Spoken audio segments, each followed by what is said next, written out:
Les objectifs de cette vidéo sont expliquer les différents modes de fonctionnement et de régénération, avoir un aperçu des composants de la carte électronique, parcourir et expliquer les deux premiers menus de programmation, le menu heure et date et le menu utilisateur. Le contrôleur NXT2 peut être utilisé pour construire tous les types de systèmes de 1 à 8 vannes.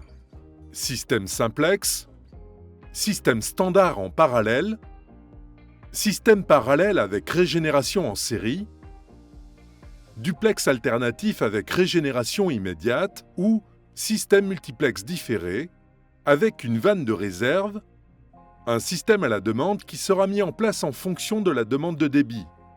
Et tout cela avec un seul et même contrôleur, sans avoir besoin de vannes de service ou d'arrêts supplémentaires, de contrôleurs ou d'API supplémentaires, ce qui ajouterait des coûts et davantage de complexité au système. Le NXT2 est également le seul contrôleur du marché à proposer cette option. Le NXT2 est très flexible et offre de nombreuses solutions pour le déclenchement des régénérations.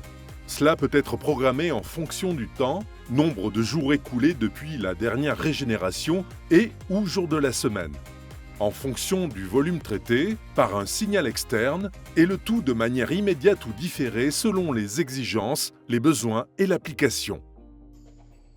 Ici, nous avons la vue arrière de la carte électronique. Le contrôleur a été conçu de manière à ce que chaque type de connexion ait un type de connecteur unique. Il est donc impossible de brancher le contrôleur de manière incorrecte. Pour les systèmes en réseau, un simple câble droit RJ45 avec un blindage de catégorie 5 ou supérieure est nécessaire.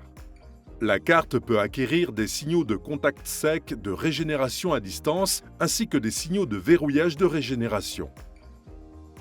Le NXT2 est compatible avec toute la gamme de compteurs électroniques FLEC et avec tout compteur d'impulsion générique.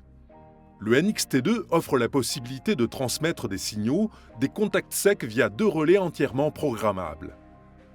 Un signal peut être obtenu pendant toutes les parties de la régénération ou seulement pendant un cycle spécifique de la régénération.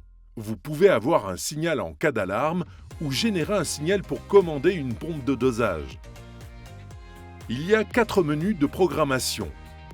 Le menu heure et jour, le menu utilisateur, où se trouvent les paramètres de base que l'utilisateur final peut modifier lui-même, le menu avancé, donnant accès à la configuration du système et à la détermination de son mode de fonctionnement.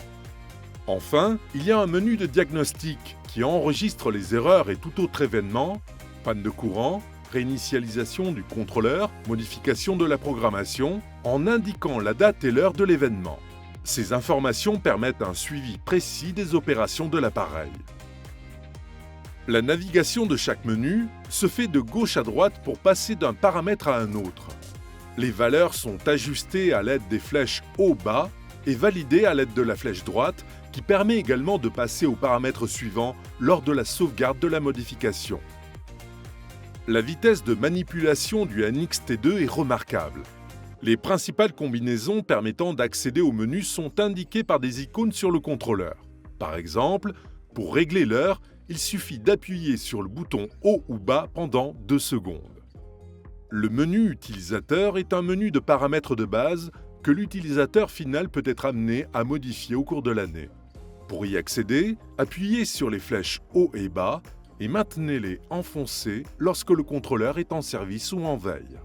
Dans ce menu utilisateur, vous pouvez programmer un forçage calendaire, c'est-à-dire un intervalle maximum de jours sans régénération. Après cet intervalle, quel que soit le type de régénération et la capacité restante, l'appareil se régénérera.